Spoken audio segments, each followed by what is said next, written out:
It's Whitney Week 2023. Saratoga, the spa on Saturday, is going to be the start of a 12-race card.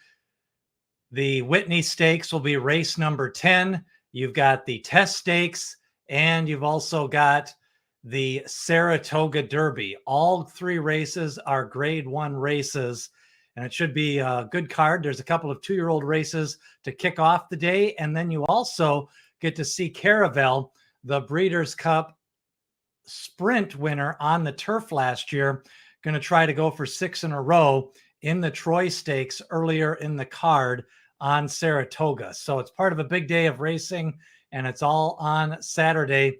Let's take a look at some of the action. Of course, Whitney Stakes will be race number 10, and then other races include the Saratoga Derby. They'll be mowing the lawn. And when you take a look at the Test Stakes, you've got the Kentucky Oaks winner in Pretty Mischievous. She also won the Acorn Stakes. So it's going to be exciting to see her on the undercard as well. Of course, those races go as races 8, 9, and 10. Let's take a look at the action on Saturday. Starting off, you've got the Test Stakes. That's going to be 7 furlongs, a Grade 1. It includes Pretty Mischievous. It also includes Money's Gold. And then Maple Leaf Mel is 5 for 5. And we're going to be doing a preview of that race on Thursday up on the channel. Now, already I have my Whitney preview up. The Saratoga Derby will be 1 mile and 3/16. That is going to be a Grade 1. It's going to be race 9 on Saturday at Saratoga. Of course, that's going to be on the turf. And we do have the Belmont Derby winner in Farbridge, who will be one of the favorites for that race. And then we also have Aspen Grove, who won the Belmont Oaks. She is going to be running against the boys on Saturday in the Belmont Derby. So going to be an interesting week. Already got our first comment. We've got a Joel Rosario fan, William, is saying Zandon. He's going to like Zandon in the Whitney Stakes with Joel Rosario, and he's also going with Maple Leaf Mel. So get your questions here. If you have a question, submit your questions either about the Whitney Stakes, the Test Stakes, Saratoga Derby, handicapping questions for Saratoga and Del Mar. Remember, the purpose of these videos is kind of give you a chance to give your opinions. We've got a lot of good handicappers that follow the channel.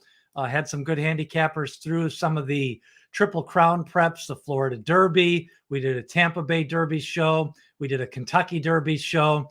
So would like to get your input on this show. So let's see what's going to happen.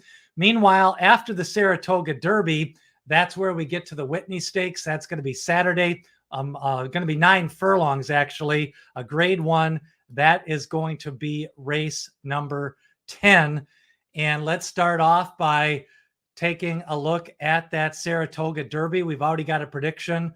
Mondigo going to take them around the parking lot, according to Siggy Mendoza. So that'll be interesting if Siggy can get that one. Of course, he's had a strong summer with some good picks. He had Go Rocket Ride in the Haskell Stakes a couple of weeks ago at Monmouth Park. So the Whitney field overall, it's got Zandon out of post position number 1. Charge It in post position number 2. Giant Game for Dale Romans, post position number 3. You've got Last Samurai, White Abario going for trainer Rick Dutrow. And then Cody's Wish trying to make it 7 in a row. And we'll see what Cody's Wish can do. But going to be definitely a competitive Whitney Stakes. Maybe not as strong as some of the recent years. We've had horses like Gunrunner. We've had Honor Code. We've had Frosted and some other big winners of the Whitney Stakes. Even a couple of years ago, we did have Nick's Go. He won the Whitney Stakes and then came back and won the Breeders' Cup Classic. Gunrunner was also able to win the Whitney Stakes and win the Breeders' Cup Classic. Now, Cody's Wish, the big question mark for him, he has been winning in some of the 7 furlong races and 1 mile races. Now he's got to go 1 mile and an eighth, 9 furlongs. So that's my first question. What do you think about Cody's Wish going 9 furlongs here in the Whitney? Now, here's a couple of my notes on the Whitney Stakes. Zandon, 7 losses in a row, but he's been running in Grade 1 company. He ran in the Metropolitan Handicap. He ran in the Pennsylvania Derby. He ran in the Travers Stakes. He ran in the Kentucky Derby. He won the Bluegrass Stakes. His last win was at 9 furlongs. That was in the Bluegrass Stakes. So maybe that's a good distance for him. Charge It comes off a win in the Suburban Stakes. That was at 10 furlongs. Todd Pletcher sends this one out. Giant Game went wire to wire, and the Cornhusker faces other speed here, but he has won 2 in a row, both times wire to wire. D. Wayne Lucas sends out Last Samurai. White Abarrio, Grade 1 winner in the Florida Derby. And then Cody's Wish, 6 straight wins, another one to take a shot at here in the Whitney Stakes. Remember, a couple of horses, West Willpower was going to run in this race. Of course, he won a big race last time out, the Stephen Foster. He had an injury earlier this week, so he is retired. He won't be running again this year. And then you also had Smile Happy come up with a foot injury, and Smile Happy going to pass on the Whitney Stakes. We'll see where he reappears next. But Ken McPeak got a couple of strong horses in the older division with Rattle and Roll and also with Smile Happy. So it did draw 6 horses. Giant Game running into the field from Prairie Meadows, his last race. Churchill Downs, the race before that. White Abarrio under Rick Dutrow. You know, White Abarrio could be sitting on a big race. He had a big race in the Cigar Mile. He ran 3rd. He was 5th in the Pennsylvania Derby. And then he did run 2nd in the Ohio Derby. Of course, he won the Florida Derby and the Holy Bull last year. So the Whitney Stakes on Saturday, that's a look at your field. And the morning line has been set by the Saratoga line maker. And that one looks like Zandon 9-2, Charge It 5-1, Giant Game at 20-1, Last Samurai 15-1. He's a closer. White Abarrio 6-1. And then Cody's Wish is going to be 1-2 in the Whitney Stakes on Saturday. So we're handicapping the Whitney Stakes right now. If you've got any selections or notes or comments for the Whitney Stakes, then we're going to go over the test stakes, and then we're going to go over the Saratoga Derby if you want to get some input in that. So let's spend about 15 minutes on the Whitney Stakes, part of the Saturday race action, races 8, 9, and 10 on Saturday. One of the questions somebody commented on was the winner. Of course, Cody's Wish is by Curlin. And last week we saw Elite Power by Curlin win the Vanderbilt Stakes. And we've also seen some big performances by Curlin this year in some other Grade 1 events. So yeah, we've got some people asking some questions on Forte, Angel of Empire, and others that just ran in the Jim Dandy and coming back in the Travers later on this month. We can take that question. First off, the non-DQ, that was interesting. A lot of controversy on social media, on bloodhorse.com, Horse Racing Nation. Should Forte have been disqualified? You know, it was a sloppy track. I think that does kind of factor into it a little bit. Horses can kind of not get their footing in that type of race. Of course, Forte, he won the Jim Dandy, and he was right there in the Belmont Stakes, kind of a blanket finish after Arcangelo took the inside run. We're going to be doing a full handicapping show on that Travers card later on that week. That Wednesday of that week, we'll be going over the Travers, the Jerkins, and some of the other big races on that card. But I do like the fact that we're going to get the Kentucky Derby winner, Mage. We're going to get National Treasure, the Preakness Stakes winner, Forte, and then Arcangelo possible. So all 3 winners of the Triple Crown coming back in that Travers Stakes at the end of the month on August 26th. So I'm looking forward to that. Again, we got to see how they work out. Some of my trip notes, I do think Angel of Empire will like a bigger field. I think Arcangelo has been working out strongly the last couple of weeks, so we'll see what he can do. Again, a solid morning line, 1-2 on Cody's Wish for the Whitney Stakes. Now, I did ask a poll on my channel, and so far, Cody's Wish picked by 70% of the people. That puts him right around 3 to 5 odds. Charge It, the second favorite on the poll, puts him right around 4 to 1. Zandon maybe 9 to 2, and then White Barrio around 6 to 1. So those most likely going to be the top 4 favorites in the Whitney Stakes on Saturday. Cody's Wish, the big favorite. Of course, he has been bet down in the last 3 races. Favored in the Breeders' Cup Dirt Mile, favored on the Churchill Downs race. He's 2 for 2 in 2023, a win at Churchill Downs, a win in the Met Mile, and of course the Met Mile and the Whitney, 2 of the leading older races in the year for the New York Racing Association. So let's go over this field. Zandon, his last win in the Bluegrass, that was last year as a 3-year-old. Of course, he did run down in Louisiana at the fairgrounds. 7 straight losses. I do like the fact that he drew inside. You know, he's been running in some 10 furlong races. I'm not sure he's best at 1.25 miles. He ran second in the Travers, third in the Travers Stakes. He was third in the Kentucky Derby. You know, 1 mile probably too short for him. Cody's Wish definitely got the jump on him and overpowered him in the Met Mile. And then before that, Repo Rocks ran a huge speed figure in that Westchester Stakes when Zandon was favored at 70 cents on the dollar. So Zandon at the rail, he may not get first run. I'm worried about him being trapped inside with White Barrio and Charge It to the outside of him, and possibly Cody's Wish getting first run.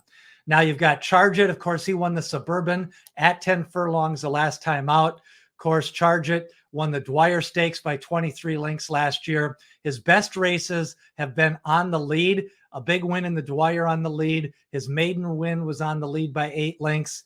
A big win in the Suburban. He won by 4 lengths. You got to like the fact he's got 4 lifetime wins, 3 big victories by more than 3 lengths, including an 8-length win, a 20-length win, and last time out in the Suburban, a 4-length win for Charge It in that Suburban Stakes, going 1.25 miles for trainer Todd Pletcher.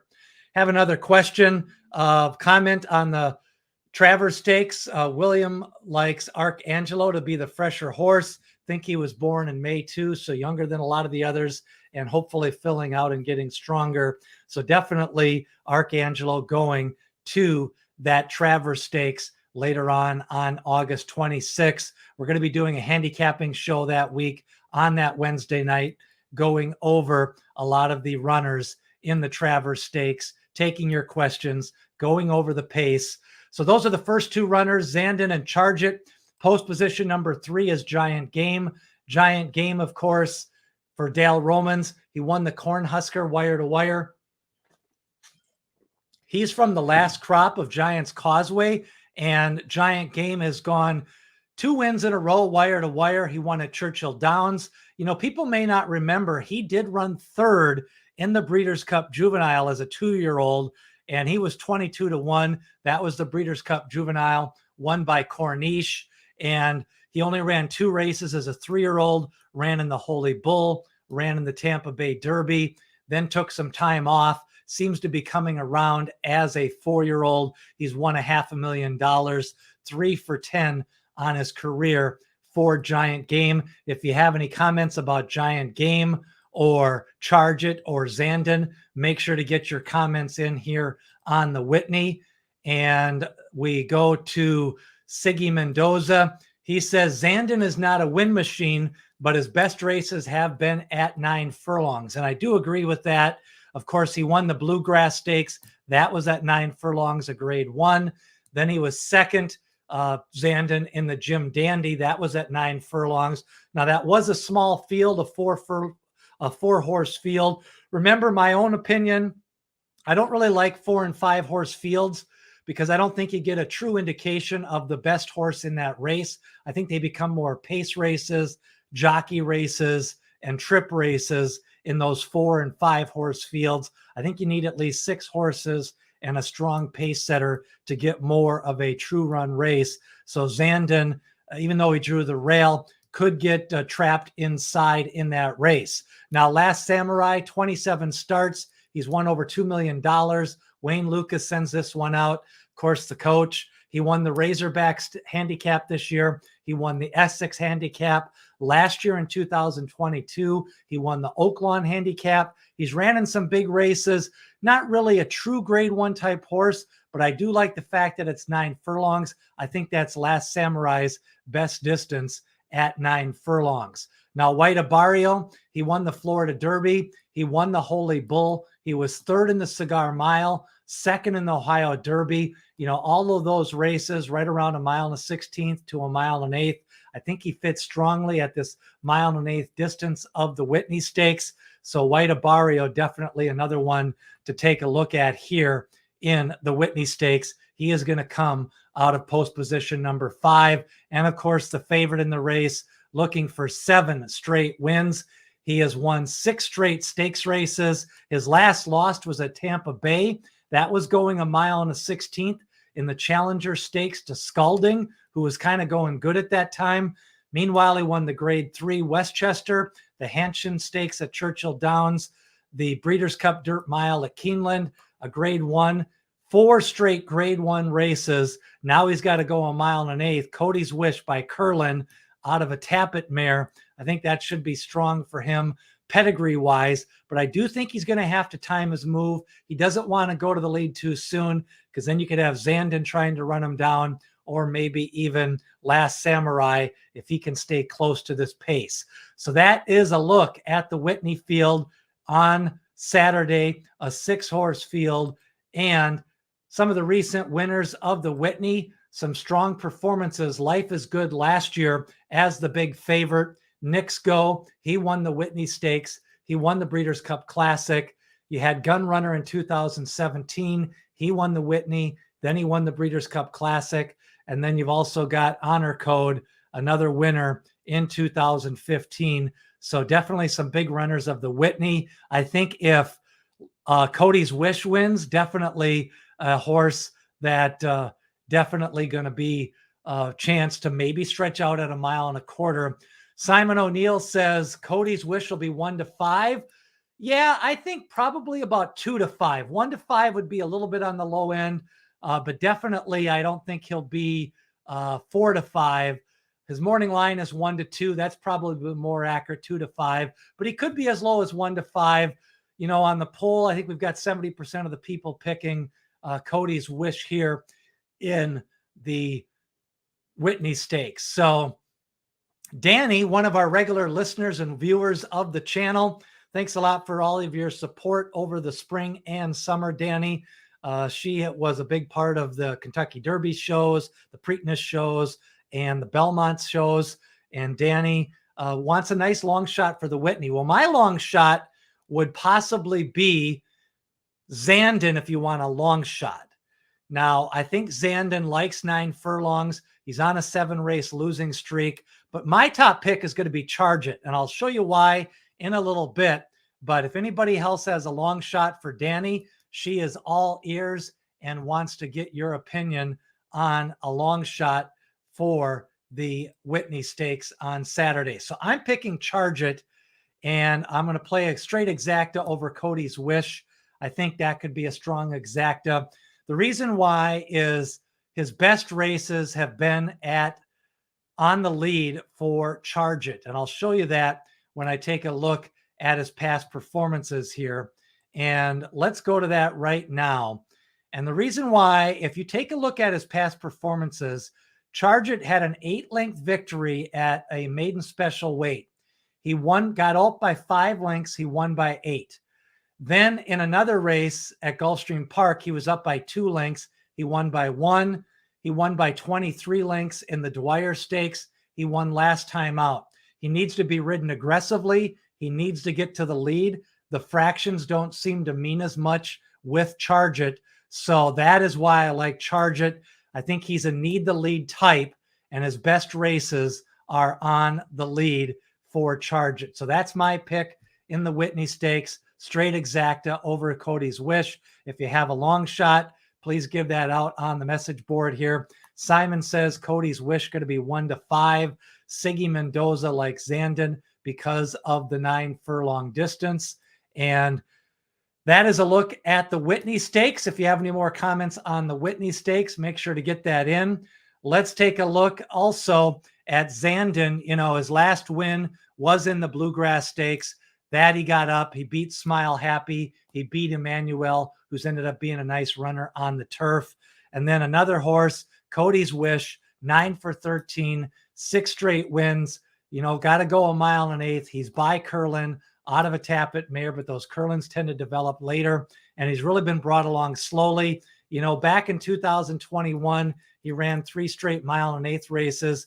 Interestingly enough, he debuted at a mile and an eighth on July 28th at Saratoga, and his record at Saratoga is 1 win and 2/3. So he does got some experience at Saratoga. He did win the 4-go last year at Saratoga, but he did run a mile and an eighth. He ran closer to the pace, was second there, and then ended up fading a little bit later. Pipeline ran a big speed figure. So definitely within the possibility of a horse like Cody's Wish to get a mile and an eighth. The test stakes, let's take a look at that field. Pretty Mischievous, Kentucky Oaks winner, Acorn Stakes winner, Clearly Unhinged, ships in from Santa Anita. Big win last time out, showed some big heart. Jersey Pearl, an Ellis Park shipper. Interpolate, a closer, and I think that could help her. She's kind of my long shot in that race. Darth Vader comes off a nice win effort in the Acorn Stakes. Money's Gold, a lot of speed, track record at Tampa Bay. And then Maple Leaf Mel, 5 for 5 in her career, and a lot of speed in this race. Money's Gold, speed. Pretty Mischievous is cutting back. She's going to come off the pace. I think Maple Leaf Mel and Money's Gold will be on that late race. So William says, yes, Dwayne Lucas still training. He's still getting up at 6 a.m. every morning, 5 a.m. every morning, Will, and going to that barn. Still gets on horses in the morning. So Dwayne Lucas running some runners here on Saturday. He's got Last Samurai in the Whitney Stakes. So that is a look at the test stakes. Maple Leaf Mel, 5 for 5. And Pretty Mischievous, the Kentucky Oaks winner. Of course, she won the Acorn Stakes. Maple Leaf Mel, 5 for 5. Money's Gold is fast. She's been bet down in a couple of her races. She ended up running third in the Acorn Stakes after setting the pace. And Pretty Mischievous and Darth Vader both went by her in that one. She might want to go to the lead here, but she's got a face on that front end. Darth Vader could be a beast in one-turn races. A trainer switch continues to work out well. Of course, she upset a 7-furlong race at Gulfstream Park at 45-1 earlier this spring. She's definitely got some grade 2, grade 1 talent, and Darth Vader could be coming off the pace. There is a lot of speed. And Danny wants to know if the test stakes will be a pace meltdown. That's kind of what I'm predicting. I'm predicting Darth Vader in the, actually I'm picking Maple Leaf Mel, but I do think Interpolate, and you've got Darth Vader, and you've also got Pretty Mischievous. They are the horses that are going to take a chance if you want to think that the race could come back to the closers. Now, I'm leaning a little bit towards Maple Leaf Mel. I like her on the outside. If she can put away Money's Gold a little bit early, then I think Maple Leaf Mel has a shot. Otherwise, I think it could be a pace meltdown because I just think the fractions are going to be fast in this race, and we could get a pace meltdown. And I do think you got to play some doubles and some pick fives with the possibility of a pace meltdown. So that's a good question from Danny. You know, whenever these 7-furlong races come around and 6.5 furlong races that have a lot of speed, especially when you have some good cutback horses like Pretty Mischievous and Darth Vader, they are cutting back to that one-turn distance going 7 furlongs in the test stakes. So that is a look at the test stakes. Now we've got the Saratoga Derby. Let's go over that field. If you have any comments or questions on the test stakes or the Whitney Stakes, make sure to get them in. Mondigo set the pace last time out. That was in the Belmont Derby. Program trading is 2 for 2.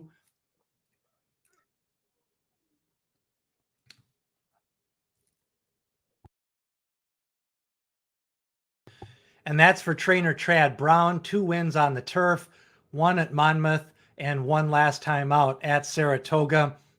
Aspen Grove, Belmont Oaks winner. She's running against the boys. She's running in the Saratoga Derby. She's post position number 3. The franchise, Joseph O'Brien, not Aiden O'Brien. Joseph O'Brien sends over this 3-year-old. If you notice in the past performances, carried 131 and 135 pounds. The Belmont Derby winner, Farbridge, had a big race on Saturday, of course, Kentucky Derby Day at Churchill Downs. You've got Web Slinger, back-to-back wins at Churchill Downs. And then Lion of War, a big effort last time out. That was at Ascot, ships in from Europe. True Quality, 3 nice races, and goes up in class from a maiden win to a grade 1 win. But True Quality, a nice win. So I like the fact that he's going up in class. You know, a lot of different ways you can go in this race. Saratoga Derby, Mondigo and Program Trading, I think, have a chance to be near the lead. I think the fractions are going to be slow in the Saratoga Derby. Now, normally I think that's going to pack up the group and the Europeans are going to come running late. But if they can get some separation, I do think Mondigo and Program Trading are both improving at this time. So we'll see who can win that Saratoga Derby. Some of my notes in this race: Program Trading 2 for 2. The franchise, Joseph O'Brien. Farbridge, you know, got a perfect trip the last time out. Now it's interesting, on Derby Day at Churchill Downs, he was trapped inside. Then last time out in the Belmont Derby, he got outside, so he got a good trip. So Farbridge lost when he had kind of a bad trip. He got a win the last time out with a good trip, and maybe he won't be able to replicate that trip. Battle of Normandy. Here's a long shot for you, Danny. Battle of Normandy, you know, I like his class level. He ran evenly in the Breeders' Cup Juvenile, 6 starts, 3 seconds. I think he's still improving. He ships in from Pimlico. I think he's probably going to be the longest shot on the board, but I do think a horse like Battle of Normandy could run in the money on Saturday in the Saratoga Derby. That's a live long shot to me. I think Farbridge will be right around 4 to 1. I think Lion of War and Program Trading are going to take a lot of money. And even Web Slinger, he was widest of all, got a late run in that last race. I think he'll be a little bit closer to the pace this time around. And I think Web Slinger could definitely improve here in the Saratoga Derby from his Belmont Derby finish. So that is a look at the Saratoga Derby horses, a nice field of 9 going 1 mile and 3/16 in the grade 1 race. Now, taking a look at some of the runners in that race, overall, you've got Battle of Normandy, 2nd at Pimlico, 6 starts, 3 seconds, 5th in the Breeders' Cup Juvenile Turf. You've got Farbridge, a Belmont Derby win, 2nd at Churchill Downs on Derby Day. A lot of people know that name. You've got Web Slinger, 2 wins at Churchill Downs, won the Audubon Stakes, won the American Turf. 10 starts, 4 wins. I thought he got a late jump last time around. I think he'll be a little bit closer. He may get first jump this time around on a horse like Farbridge. Now, Simon O'Neill, I think he is based in Europe. He knows a lot about these European horses. He says Burdett runs at Goodwood on Thursday. He beat Lion of War at Ascot. So that's good information to have. Of course, those Ascot fields were big. Lion at War ran a big race at Ascot, ships over here to America. Probably looking at right around 7 to 2, 4 to 1 on Lion of War on Saturday in the Saratoga Derby. Program Trading, Chad Brown, 2 for 2, 5-length winner at Monmouth, big open length winner. That was a nice win. And like that, yes, I did start choking there. Not a Mitch McConnell moment. So I survived the got some water in and ready to go here. Saratoga Derby, we've got the pace. Here's how I kind of see the Saratoga Derby. I see Mondigo and Program Trading kind of setting that pace. Now, again, they're not true front runners. And whenever you have horses that aren't used to being on the front end, the pace always gets a little bit tricky. I think the race flow is going to favor the closers because they're all going to get bunched up. First over is probably going to be True Quality and Web Slinger in that presser spot. Mid pack is going to be Farbridge, Battle of Normandy, and Lion of War. And then I think Aspen of Grove, who went from worst to first in the Belmont Oaks. I think she's going to be the deep closer in this race. Maybe Farbridge a little bit further back. But I think the early pace horses, Mondigo and Program Trading, are going to be able to slow down that pace on Saturday in that Saratoga Derby. So that is a look at the potential pace previews. But don't forget, we've got a Travers preview coming up, Travers Stakes on August 26th. We're going to be taking a look at the Jerkins that week. Going to be doing a handicapping show live that week on the week of August 26th on that Wednesday. We're going to be handicapping the Pacific Classic, and we're also going to be doing the Arlington Million next week, possibly the Beverly D, and also we've got the Secretariat Stakes, all of those races at Colonial Downs. Of course, Arlington Park now closed. We've got previews this week up of the Test Stakes, going to be going up on Thursday. The Travers early look, I did a preview of that. We've got the Whitney Stakes. That preview is already up online. So again, wanted to point out a couple of things in the past performances. This is kind of how I look at some of these races. Somebody asked a question, Danny did, about handicapping 2-year-olds. I will be doing some videos maybe in the next couple of weeks on handicapping 2-year-olds, maybe a live stream. But here's something interesting. In the first race at Saratoga on Saturday, it's a 1.16 miles. It's on the turf. And something to look at here, the way I look at this, the inner turf course, a horse entered for the main track, Trade Imbalance. Chad Brown, he's by Dialed In, a good distance sire, and he's out of Mineshaft, who is a nice horse at a distance, out of Polish Numbers. So this horse is bred to go long. The fact that Chad Brown is looking for a dirt race for it, this horse could be a good distance horse. I'm going to put this in my stable mail. We'll see if he gets in. He's entered for the main track only, but that's the type of notes that I like to write down. In that race, you've got an Omaha Beach on the turf for Michael Maker, a good string of workouts. And then in that race, City of Light, Albert Stahl sending out of a Tappet mare, going to be interesting. And yeah, these early races for 2-year-olds, kind of a mess that just kind of becomes a scrum at the wire, 6-7 horses, kind of all closing. But my most interesting note out of that race was the fact that Chad Brown entered a horse for the main track. So if the race runs on the turf, I think that this is a type of horse that could be a nice horse on the dirt races. In the second race, a 2-year-old going 6 furlongs. A quick note, Todd Pletcher trained the mare on this one, Jacaranda. He's got BU, a $320,000 purchase, some fast workouts, a couple of bullets. And then Claude McGahee doesn't enter horses at 6 furlongs very often. Something to note there by a Sprint sire, Spacetown. And then Todd Pletcher with a gun runner. He's got a couple in that race. And then Chad Brown with a Practical Joke. Of course, Chad Brown trained Practical Joke, who won the Champagne Stakes as a 2-year-old. That's for Klarovich, the Banker boys. They do well at Saratoga. They do well with that one, a homebred. So that one will be interesting to watch. Just something to note. Steve Asmussen has a Matoli Ozone. Of course, he trained Matoli, who won the Met Mile. So those are some notes in that race. Of course, I wanted to point out a cutback. A lot of times people ask me what a cutback is. That's when a horse goes back from usually 2 furlongs or more. So a mile to 7 furlongs is a little bit of a cutback, but I like a quarter of a mile cutback. So I like 1.125 miles to 7 furlongs, or 1.16 miles to 7 furlongs. Pretty mischievous when 1.125 miles in the Kentucky Oaks, when 1.16 miles in the Acorn Stakes cut back to 7 furlongs.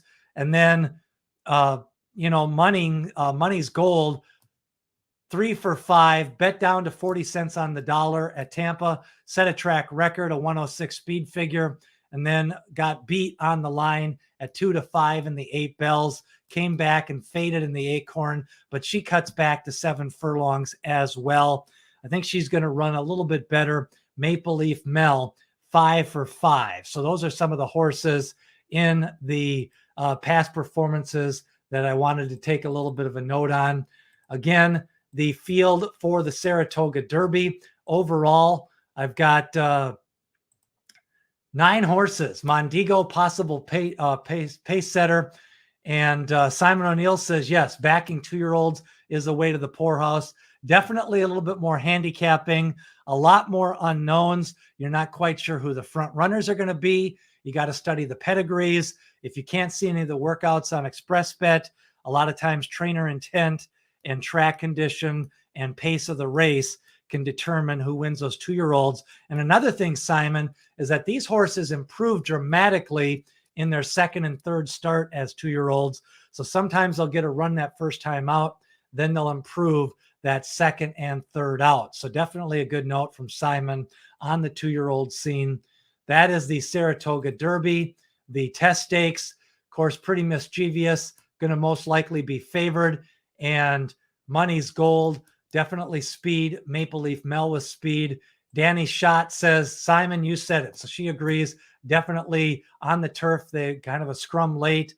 And if you bet a lot of money in those 2-year-old races, you can lose, you can make some money.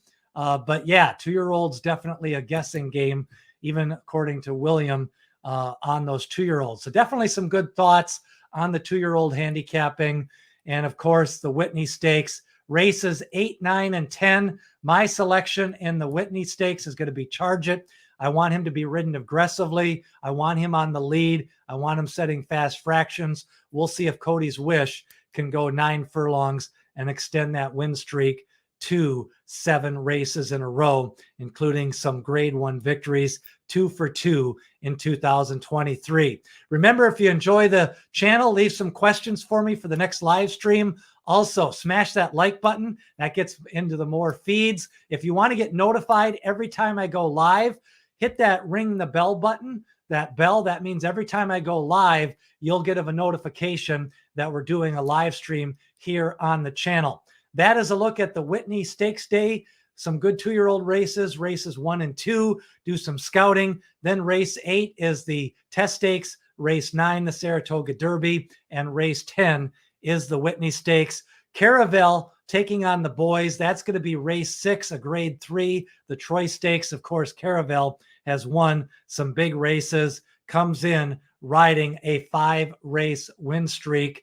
And the Jaipur last out, that was against the boys. And Caravel also won the Breeders' Cup Turf Sprint. That was at 43-1. Thanks for watching, Danny. Thanks for your support. Some great comments from Simon. Some good handicapping discussion. Segi Mendoza and William, thanks for chiming in. Yes, I hopefully John Velasquez gets the memo to ride Charge It aggressively in that Whitney Stakes. And Simon says his key play of the day is Lion of War on Saturday in the Saratoga. Anybody else have a key horse on Saturday? My key horse is going to be Charge It in the Whitney Stakes. I'll take 4-1 on that play. Thanks for watching, Diane. She's been following along all spring. She watched some of the Kentucky Derby videos and I believe the Belmont video. So Diane, thanks for your support on the channel. Remember, leave a comment and also tell your friends about the channel. And again, we've got some handicapping videos out there. Going to be doing some more. Again, we get into Breeders' Cup season now. We're going to start doing daily reports starting on September 1st, all the way through the Breeders' Cup. We're going to be doing some handicapping shows. Thanks for watching, Simon. Good luck with Lion of War. We'll see. Danny, who's your play of the day on Saturday? Leave a comment on that, Danny. And Diane, good luck on Saturday. Siggy Mendoza like Zandon in the Whitney Stakes. Good luck, everybody, on Saturday. Whitney Week. Enjoy the Whitney Stakes, the test stakes, all part of Whitney Week, Saturday at the Spa.